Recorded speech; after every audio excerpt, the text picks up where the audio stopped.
Good morning and welcome to Her Laundry Unfolded. I'm your host, Wendy Babcock. And this morning, my guest is Lora. Is it Cheadle? It is. Oh, good. Okay. Whew. I always worry about that. I should confirm that before we get started, right? Yeah, so I'm really excited for your story. I actually know a few women in my life who have gone through a similar challenge, and they kind of stuck it out. So you just never know where everyone's going to be at when they face this kind of a huge life challenge. So I'm just going to let you jump right in, introduce yourself, and give us a little bit of background. Okay, that sounds great. I am Lora Cheadle. I am a former corporate attorney. In 2007, I left the law and I started kind of experimenting, getting curious, because my mission was justice. My passion is justice. It's about, combating abuses of power, having women stand up and use their voice. So I went back to school, became a hypnotherapist, started doing a whole bunch of energy work and working with women. My whole brand was around being positive and overcoming obstacles and facing adversity. And I'm thinking, yes, I've really got this, Yeah. I did. I'm the poster child. Yes. Awesome. And I also worked really, really hard as a wife and mom. My husband traveled part-time, so I always managed my career around his schedule. I was always, primary. I sacrificed. I didn't fulfill myself in the ways that I really wanted to because I was sacrificing. So right before my youngest graduates from high school, I'm thinking I have it made. It's finally my time. I found out that my husband has been having affairs for 15 years of our marriage. Holy cow, I didn't know 15 years. Oh my gosh. With 5 different women. Wow. And it was like, you're kidding. I've worked my whole marriage. I've sacrificed. I've done everything. And now, right as my youngest is graduating, I can finally launch myself. I can finally travel with my husband. We weren't sacrificing together. It pulled the rug out from under me. Like you can't even imagine. Yeah. Every memory. Wow. Every memory is now different. Were you really feeling that way on our anniversary? What did Christmas really mean? Who are you? Yeah, I think that's the big one. Who are you? Like you don't even know this person you've been with for so long. Yeah. Wow. So can I ask, like, how did you find out? It was a series. It was literally the house of cards. One card, one card, one card. First, one of the women sent a picture in the mail. Oh, yes. But before that, I had seen several texts that I thought, this doesn't seem quite right. Why are women sending these kind of messages? right. Who are these? So then I got the picture in the mail, and then he started telling me about some other situations. And this might make you laugh, but I called an intuitive that I have worked with before. Okay. And I said, this is what's going on. What do I even believe? When he says this is it, what do I even believe? Right. And she said, I hate to break it to you, but there are 2 more. Oh my gosh. And I called him. We were apart at that point. And I said, she said there's 2 more. And he said, there are. Wow. I mean, I guess he admitted to it and didn't try to deny it all, but how devastating nonetheless, just multiply the devastation. Right. And this took place over, a series of months. So it was like this.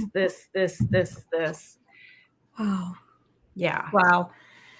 So I can't even imagine this affects every aspect of your life. You've got kids, you've got a business, you had plans. Yeah. And I think a few things that were so hard too is my business was really around positivity. I talk about build your sparkle. I talk about abuse of power. I talk about all of these things. And now I felt like, so I'm being tasked to live up to it at this level that like nobody should have to live up to it at that level, Right. you know? Right. Yeah. And yes, you're right. I didn't know we had been together. We met in law school. We've been together since 1991. We had been married for 23 years. How could I not know you and how could you not know me? Right. And I can only imagine what that does then to, you question like, who am I? Women, we tend to blame ourselves. What did I do? Am I not good enough? Where's my worth? So I can imagine maybe you went through that too. Yes. Yes. It was interesting because it was such a roller coaster ride. I would go into that first. Something must be so horribly wrong with me. But then I'd have the rational part of my brain that was like, but there's not.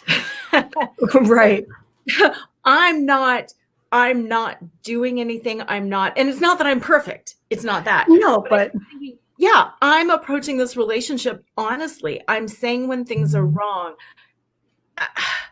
There has to be something more. And it's interesting because when I found out about the very first woman, I was like, and I'm out of here. And we are so done in the biggest way. Mm-hmm. And then as I found out the second and the third and the fourth, I kept thinking something is wrong. It actually was better that there were more women, and it was better that it was a long period of time, because it made me realize this is not me. This is not me not fulfilling him in some way. This is a weird, sick pattern. And there's something wrong with him. Yes. And I was more compassionate and curious about what in the heck? How could you have a wife who is supporting you emotionally, who's staying home with the kids, who's helping you? How could you have all of this stuff and you still do this? There's something wrong. And again, it's not that I'm perfect. I'm not. We have hard times. We come from extremely different backgrounds. We have very different ideas about things. Raising kids was really hard for us. In fact, one of the biggest reasons that caused the infidelity, it's a series of things. My husband was in foster care as a child. He was raised in severe poverty. He was emotionally abused. He was physically, horrifically abused. And if you know anything about brain, which we started learning about, I knew quite a bit from my own practice as a hypnotherapist, but we also started learning in our affair recovery. When you are raised in trauma, when you are raised in an environment where there is no peace and calm, the brain craves what it knew. Yeah. The brain, always seeks to go back to that place of homeostasis. And ironically, when he would cheat, it was when things were too calm or too good at home. And I've heard that before, and it makes sense. I relate to that because I did grow up with some childhood abuse from my stepdad. And I had these weird things I would do in my teen years, my 20s and stuff, like picking at things or like pulling. I was a hair puller for a while. And my therapist explained that's me causing a trauma or a pain because that's what I knew. If things were going good, I got nervous and my anxiety would kick up because everything was good. So I would cause that pain. Yeah. Isn't it crazy? I mean, what the brain does.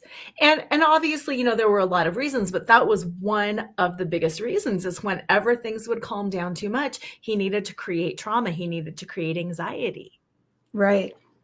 And maybe part of that too, as you're talking, is maybe it's something, being a foster child, maybe it was something that was his, it was a secret. So that was something he could control. Yes. Yeah, very much. Very much.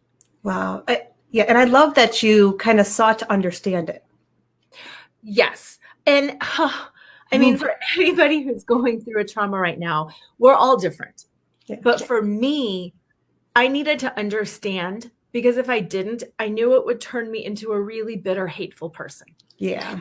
because that was where I started going to, I mean, it's not like, oh, you cheated on me and I'm going to understand and let me through it. It's not that. Trust me. No. I went through rage. I went through anger. I went through, I don't even want to be here anymore because my brain is going to remember this forever and I can't handle that. I went through, such a range and such devastation. It's a grief. You're grieving a relationship that you thought you had. It's grief. You went through all the stages of grief. Absolutely. And like that, it's not like, oh, stage 1 done. Whoops. Right. Yeah. It was messy and awful. But I can look back now and the understanding that I've received about myself, about him, about other people, and about all of our pain points has made me a better person. Whereas if I would have just been like, and we're done, and I don't care, it would have set him, he would have dug his heels in. I would have dug my heels in. We would have had the most painful, devastating divorce that would have ruined it for, for our kids, for our families. I would have been completely jaded for new relationships. He would have not been able to go back through and process this childhood pain. Mm-hmm. We would both be bitter, resentful, angry, awful people. Right. And I'm sure at the core, because of what you do anyways, as your profession, the positivity and finding people at the core, I can feel that you would probably crave that resolution, even through the anger, the grief, the sadness, everything you went through. At the core, you had to be thinking, okay, there's more to this. Yeah. Yeah. And, you and I were talking before the show started about everything happens for a reason. Yeah. And yeah. Sometimes you don't know in the moment what that reason is. And I kept hanging on to that in my brain. I kept hanging on to, there's got to be a reason for this. This didn't happen to me. I am not a victim. I feel like a victim. I feel like a victim. Yes. But I'm not. So why? Why did this happen for me? What can I do to make this meaningful? And there were days I did. There were days I didn't. There were days there was no meaning. There was days there was just victimhood. There were days I wanted to lay on the floor and cry.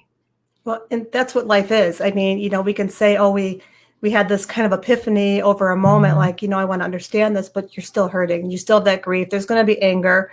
And it doesn't line up, like you said, 1, 2, 3. Okay, check each box. We're good now. Right. And as I researched too, I started learning more about infidelity because I had never known anything about it because it wasn't going to happen to me. Right. Because I was a good wife, because I was a good, you know what I mean? I was a good, I didn't deserve it. I wouldn't do that. Right. Yeah. Fascinating because 70% of people surveyed admit to having infidelity.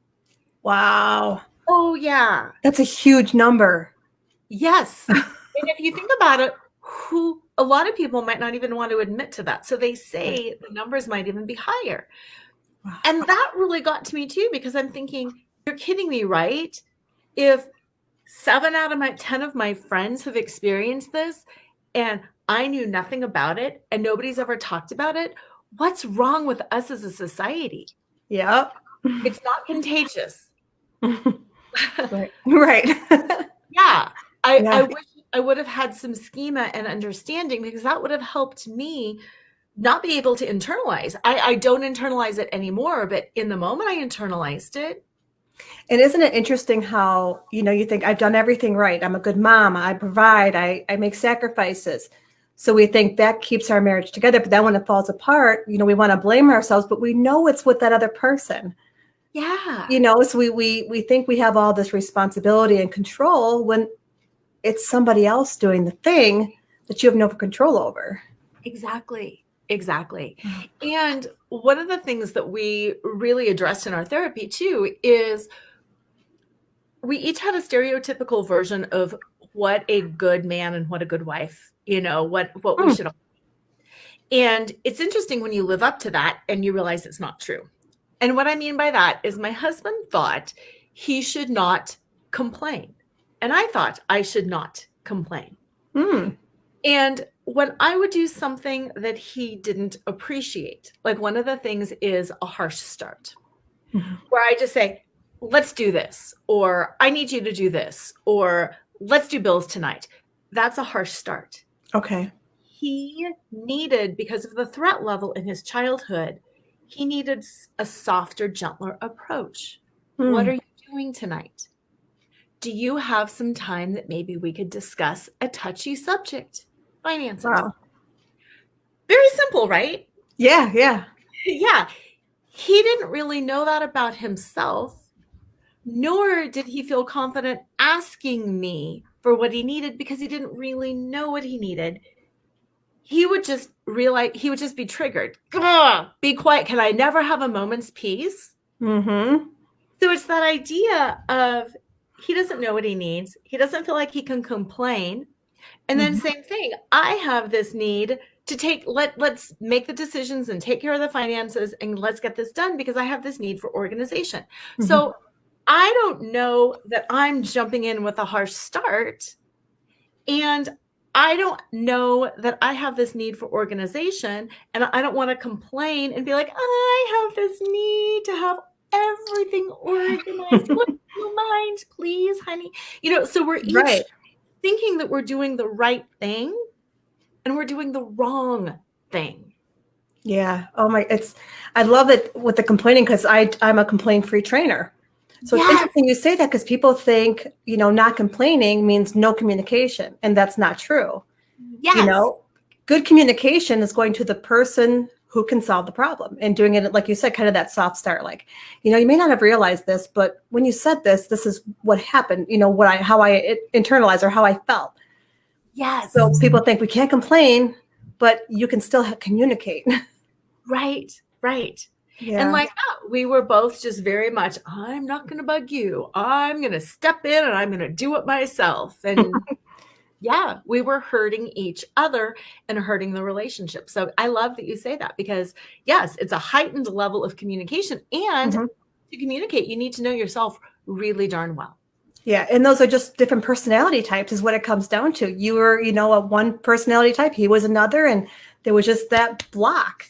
So where do things start to shift? Because you're going through the grief, you're come to this conclusion that you need to figure out what's going on. So you start working through it. So where's the shift then for you? It's a long, slow shift. Yeah, I bet. As I was finding this out and things were crumbling, he needed to leave. We needed to separate. We absolutely needed that. So he moved into a hotel for 3 months. Okay. And during that time, we continued to talk. And it was interesting because being apart, we both had the same experience that we missed each other horribly. Yeah.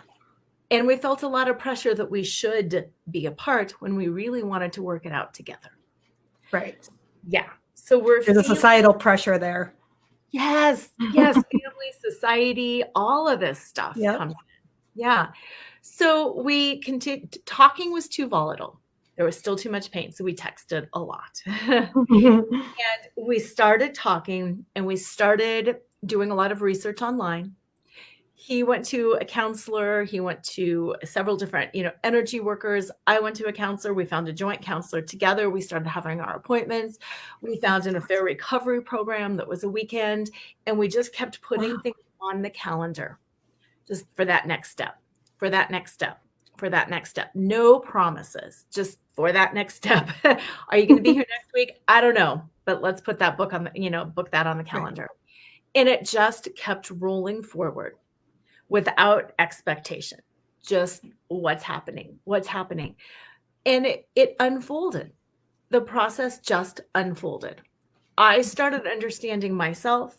He started understanding himself.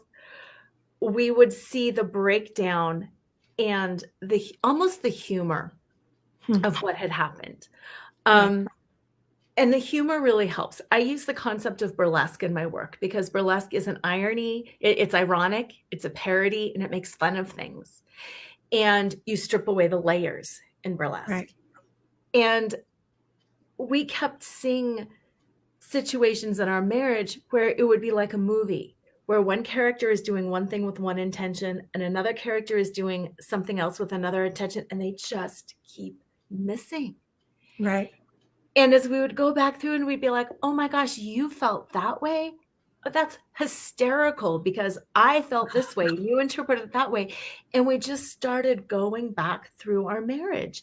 And when you see that the other person never has malintent, Mm-hmm. and how you misconstrued things and how your own pain points made things seem like they were something that they were not, you just keep moving forward.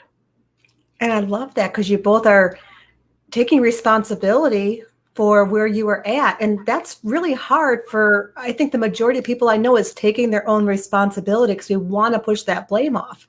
So that's fantastic that you were both in that space where you were able to say, I see now, what I interpreted and you see. I just think that's phenomenal.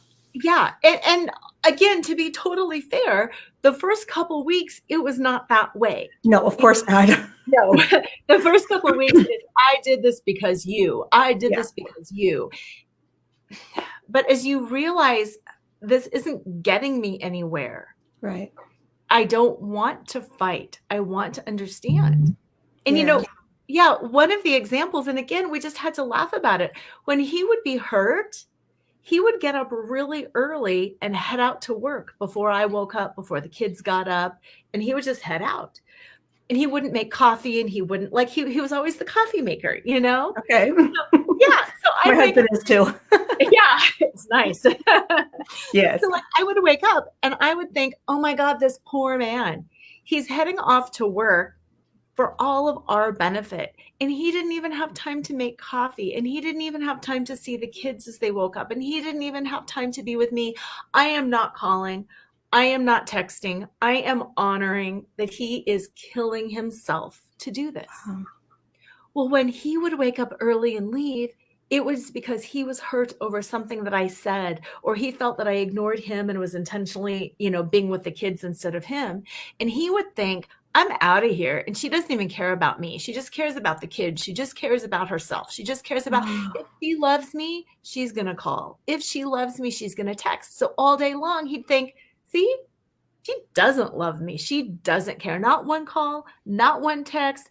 I didn't even make coffee and she doesn't even care. Wow. To see it in retrospect like that, just the way you described it, it's like, wow, talk about different expectations and interpretations. That's incredible.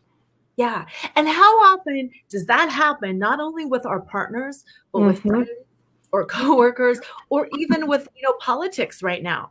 Yeah. Most, not to make it political. Oh, no. But most people in the world want to be happy. They want to be safe. They want to be secure. Yes. Maybe we can focus on that in the world. Yeah. Oh, I agree 100% with you. Yeah. I do believe most people have good intentions. I that's just my core belief. I do believe humans are in nature good. Of course, there's bad seeds. Of course. Totally. Right. But usually a bad seed just comes from pain. Right. You Absolutely. know? Wow. This is just such an incredible story because I do know friends close to me who have gone through that. Some separated, and I do have some that stayed together. And so what do you think was maybe the hardest thing in working through this? Was it regaining trust, or what do you think was the hardest piece for you? I love that question because once I understood, I trusted him implicitly. I've always trusted him. I never didn't trust him, which is why it was so painful, because I was blindsided because I trusted him more than anybody in the world. Right. Yeah.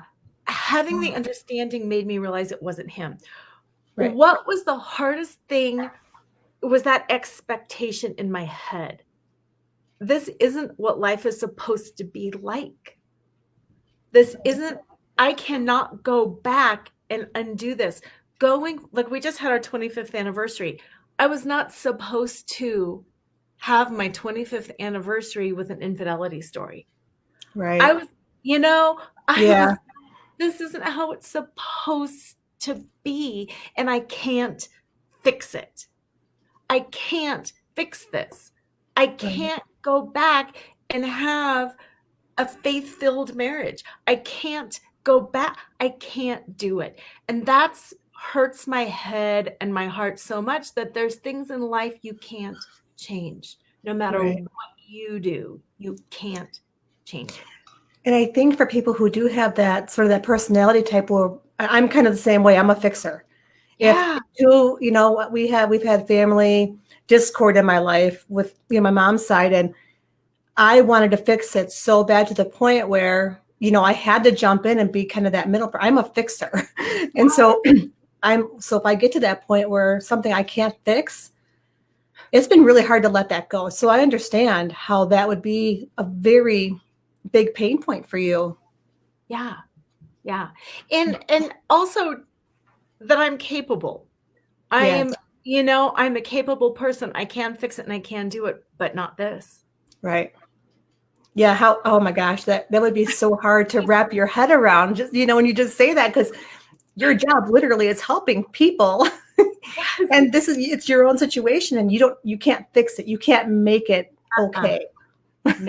No. Wow. And I don't want to sugarcoat it. Right. I want to be really real about it. I want to be really vulnerable about it and honest and open about it, because I know there's so many people, whether it's this situation or, a diagnosis or, whatever it is, there are so many things in life that we can't fix, but aren't we all raised to believe that we can if we're only good enough?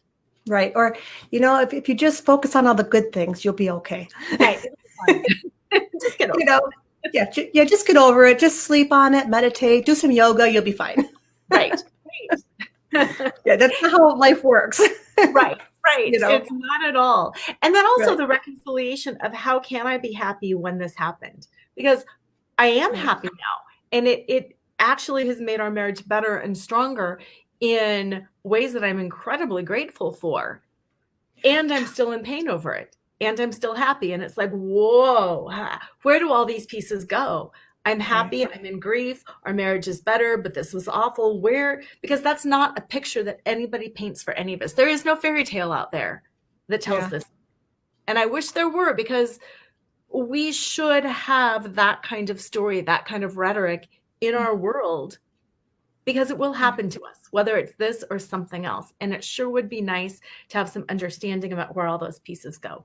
Yeah, that makes so much sense. I think about what we're taught as children too, every fairy tale, and they lived happily ever after. They don't show you what happens, that there's things that happen outside of our control, and it's not all sunshine and rainbows, and we have to work through stuff.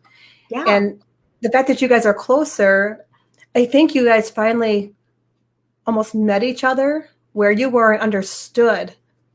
That's huge. Yeah. Yeah. Wow. Absolutely. Because you both, it's not that you both have to be broken down to build up, right. But there is truly something to be said for being at rock bottom. Yeah.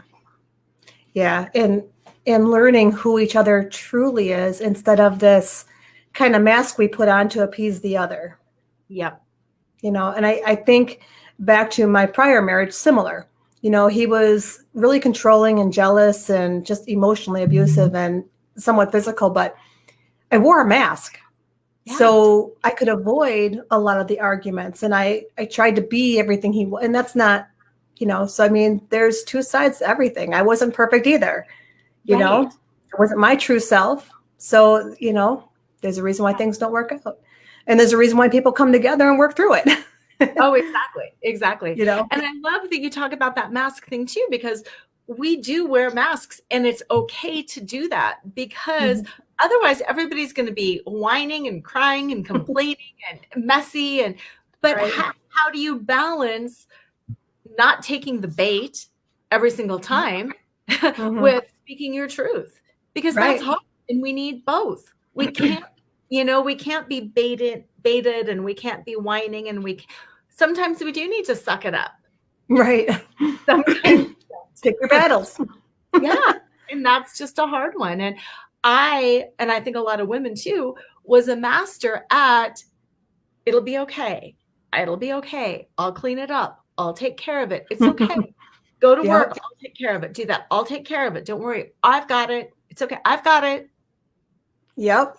Just keep piling it on. And this is me. I just take everything's up in the air. I got all these balls I'm juggling and I can do it all. Don't worry. Right. Wow. Yeah. So where are things at for you now? Like, you're obviously, this is a lifelong commitment. You're always going to be working on it. It doesn't like, oh, we fixed it. We're good. Let's move on. Right. So where are you now? I mean, in your life, with the kids, career-wise, how has all this kind of come to fruition now for you? It was such a gift because everything is at a really good point. We're stronger in our marriage than we have ever been. We talk at a different level than we have ever talked. So I'm enormously grateful for that.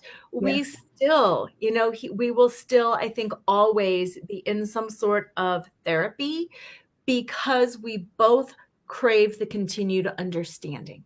Yeah. You know what I mean? I don't care what happens. Life is always evolving. And I always want to have touch points of, this is what I'm feeling. What are you feeling? And when our parents get old, when relatives start dying, when kids get married, it's always nice to have support. So that's the piece. Yeah. The kids, kids are, again, stronger for it because it was really messy. They're both in college. They're out of the house. They've got some understanding that I think was a huge gift going forward. My career, I think, also in the midst of all of this, I got a book contract. So wow. So I'm dealing with infidelity and trying to heal, and I get a book contract and I'm having writing deadlines. And I'm like, oh my gosh, this is awful.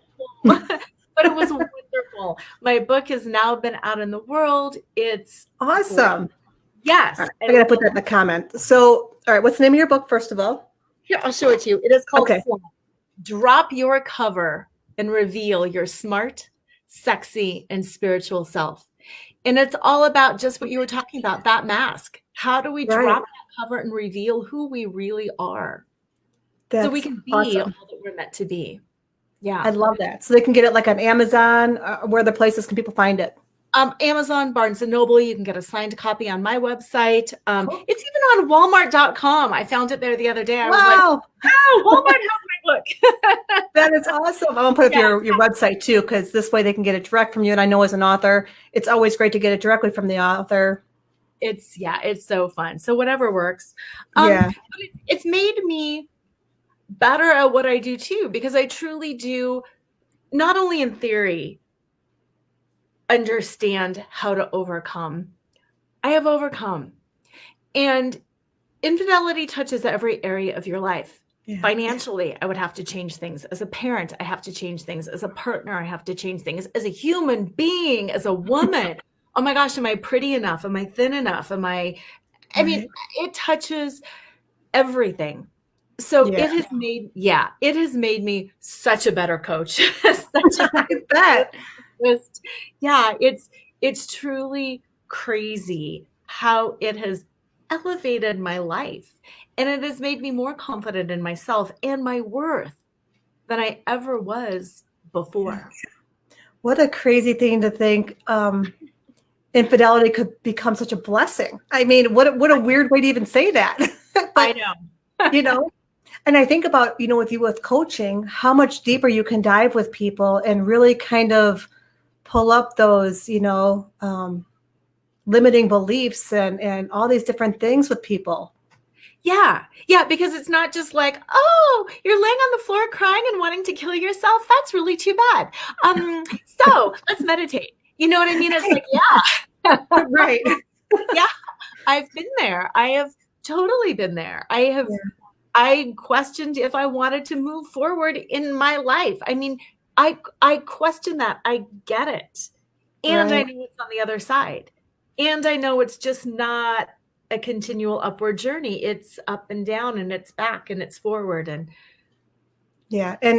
people asking for help and reaching out is huge. I wish therapy was more mainstream. I wish it was as mainstream as I need to go get a yearly checkup and you go see a therapist and you talk and you figure out if you need more help or if you're doing pretty good. Yeah. And, I'm glad you said that too, because in our past, in our marriage, we had gone to marriage counselors a couple of different times, and he had gone to 2 different counselors for anger management because he was highly triggered by kids. Wow. And we didn't connect with the therapist. There were some bad therapists. Mm-hmm. There were some therapists that we just didn't, we'd be like, I don't get you. Right. Doesn't help, Yeah.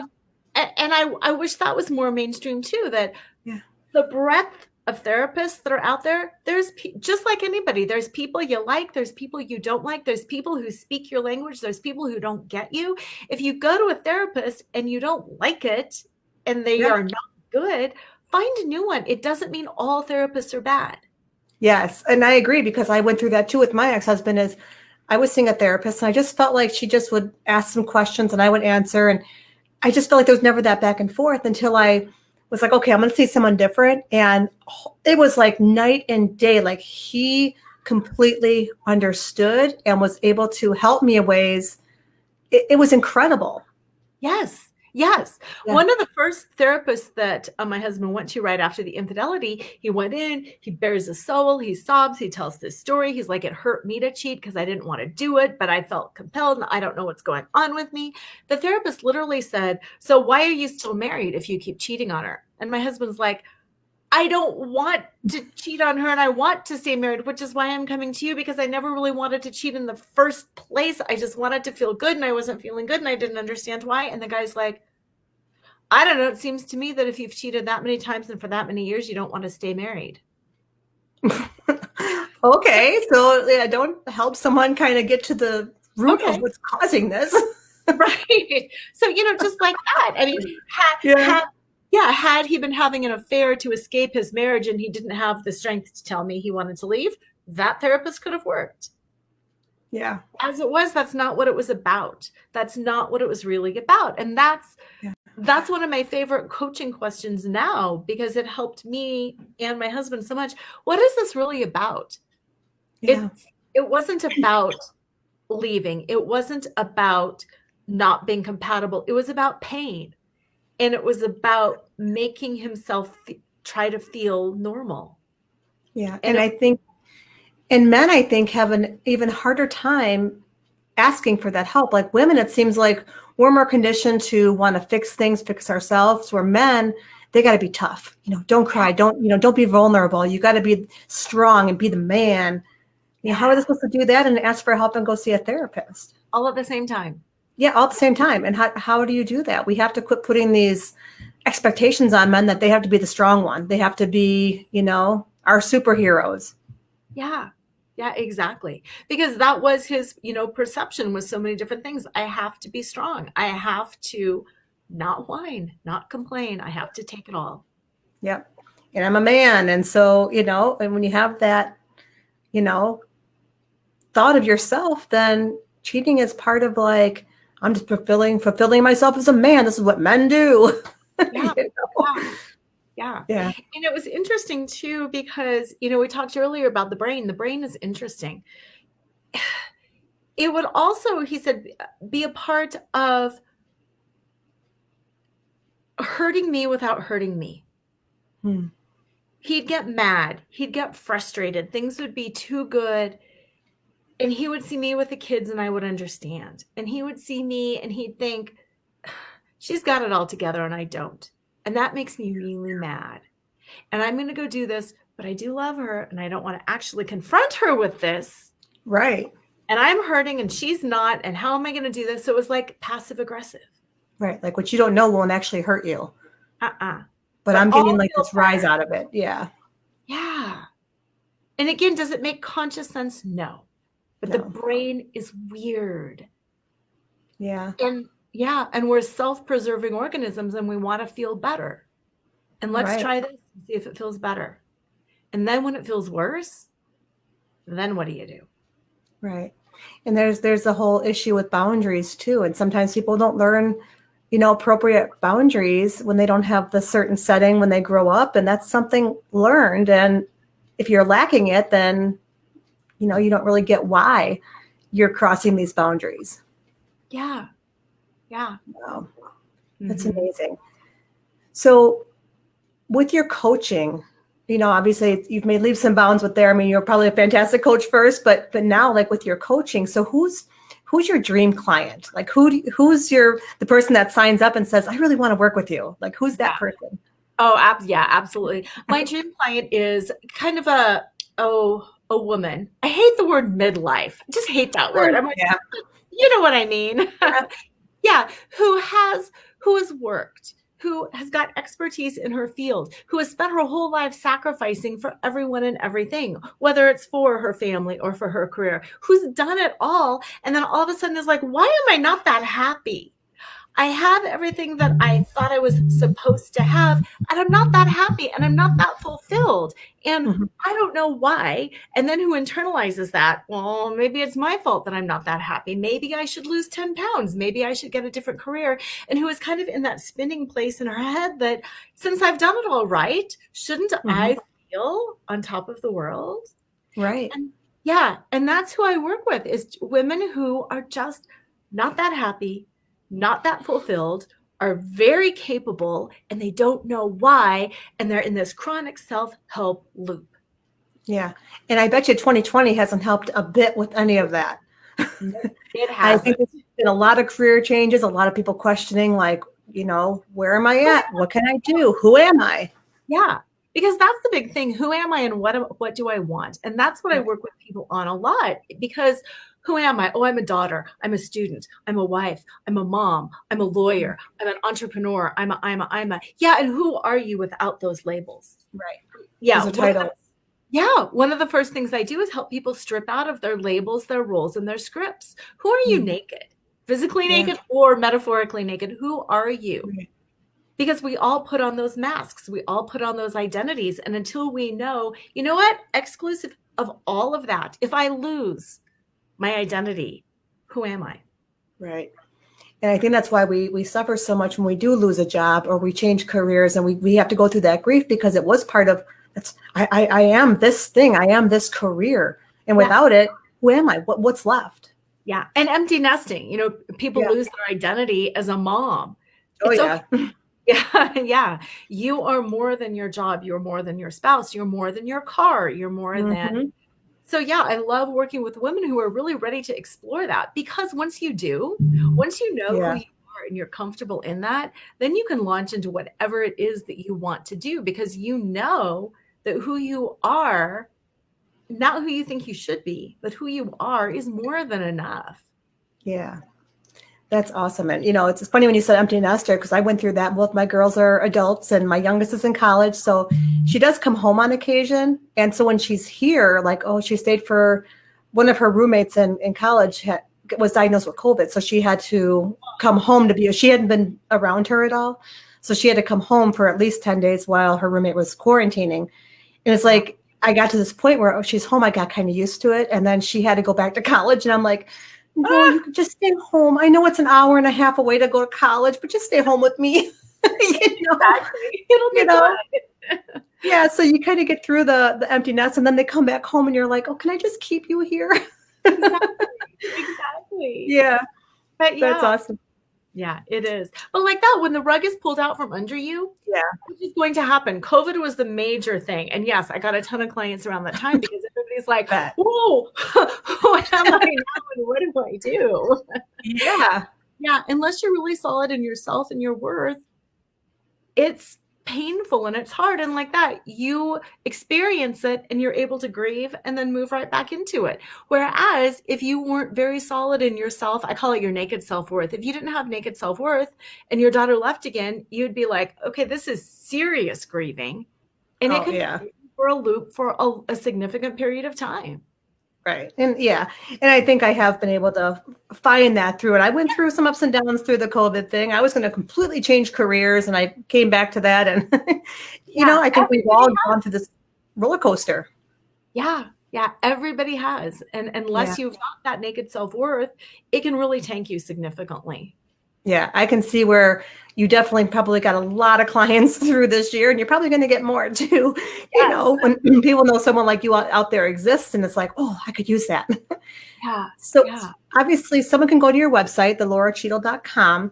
So what can they expect then? Is there like a form for them to fill out, or how do they get in touch with you and find out about working with you? Yeah, absolutely. A couple of different things. If you go to nakedselfworth.com, you can download my naked self-worth.